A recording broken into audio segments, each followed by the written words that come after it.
साथियों, आज मैं अपने खेत में आया हुआ हूँ और जैसा कि सभी को पता है कि आज से 15-20 दिन पहले, महीने पहले खेतों में इतनी बढ़िया फसल लहरा रही थी। ग्वार, बाजरा, मूंग, मोट की फसलें। अब फसलों की कटाई हो रही है और अन्नदाता है वो अन्न निकाल कर घर ले जा रहा है और बड़ा खुश हो रहा है कि मेरे इतना अनाज हुआ है, मेरे इतना अनाज हुआ है। तो किसान की अगर बात की जाए तो किसान पूरे साल इतनी मेहनत करता है, इतना खर्चा लगता है उसके, खरपतवार करना, 6-7 बार स्प्रे का छिड़काव करना आदि सभी काम किसान को करने पड़ते हैं और जुताई का, दवाई का सब खर्चे लगाने पड़ते हैं।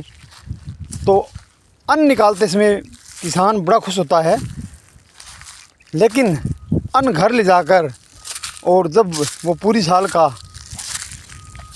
आय व्यय का ब्यौरा निकालता है, आय व्यय की डिटेल निकालता है, तो बड़ा निराश होता है कि मैंने पूरी साल इतनी मेहनत की, इतना खर्चा किया, इतनी बार मैंने स्प्रे का छिड़काव किया, इतने दिन मेरे को खरपतवार में लगे, 2-2 बार खरपतवार करनी पड़ती है। स्प्रे के बावजूद भी कभी कोई बीमारी पैदा हो जाती है, कभी कोई बीमारी पैदा हो जाती है। तो साथियों, किसान एक ऐसी जाति है कि बहुत ही दुख में जीवन व्यतीत करना पड़ता है उसको। और इसी पर हरियाणा के एक रागनी गायक कलाकार राजेंद्र सिंह खरकिया ने एक रागनी बनाई थी कि सारी कौम तरक्की करगी लड़के और झगड़के, ज़मींदार तेरा हाल देख कर मेरा कालजा धड़के। यानी उस रागनी की 6 कली है और मैं आपको कभी समय मिलेगा तो सुनाऊंगा।